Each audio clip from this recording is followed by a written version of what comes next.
I would like to think that I'm principally known as an actor after 60 years in show business, and I hope a few more left. That's true, but I did inherit from my great grandparents, who were opera singers, who founded the first opera company in Australia around about 1850, something like that. And their children, my great aunts, whom I knew when I was very young, and they were extremely old, they all sang, sang, sang. My great grandmother was known as the Tasmanian Nightingale, and she preceded the famous Melba, who was, of course, in her day, the most famous operatic soprano in the world. My great grandmother was just as good. So I suppose you could say that it's genetic. I inherited an instrument. I inherited the, the voice of a singer, not just of an actor. And I've always been able to sing. And occasionally I've sung briefly in films. I sang very briefly in The Wicker Man, very briefly. I sang this wonderful song in The Return of Captain Invincible. I sang on the recording of The King and I sang The King. And I've recorded other songs as well. I did Stravinsky's Soldier's Tale. I went to 4 cities in England with the Scottish Chamber Orchestra in England and Scotland. And I am the only person, because I made the recording, I am the only person in history who's done every single voice, including the voice of the women, the voices of the women, and the soldier, and the soldiers, and the this and the that, and did them all. Something I inherited. Years and years ago, about 1948, 49, I was in Stockholm. I was working there, and I was singing with a lot of student songs. You can't stop them. And they love to sing student songs.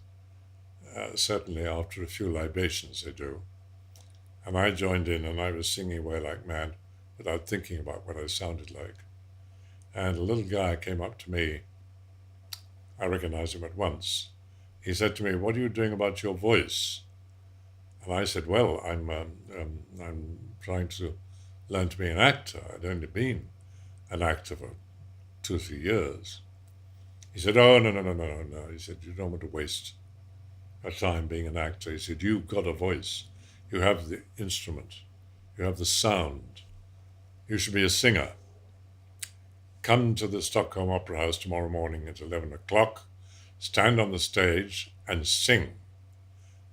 Now, his name, which would not perhaps be familiar to the young of today, but in his day, he was the most famous tenor in the world. They called him the Caruso of the North, was Jussi, Jussi, Björling, Bjoerling, Jussi Björling. Fantastic singer. And of course I said, "But Mr. Björling, I can't sing in front of you. You're one of the greatest singers in the world." He said, "Forget that. I want to hear the sound." I said, "But I'm not trained." He said, "I know, but I want to hear the sound on the stage." So I went along at 8 o'clock in the morning. As you can imagine, I was exceedingly nervous. And I think I tried to sing something like the Serenade from Don Giovanni by Mozart. I was so nervous that I sort of belted it out. It was more like a call to arms. Anyway, he was there and I sang something else. I can't remember what now.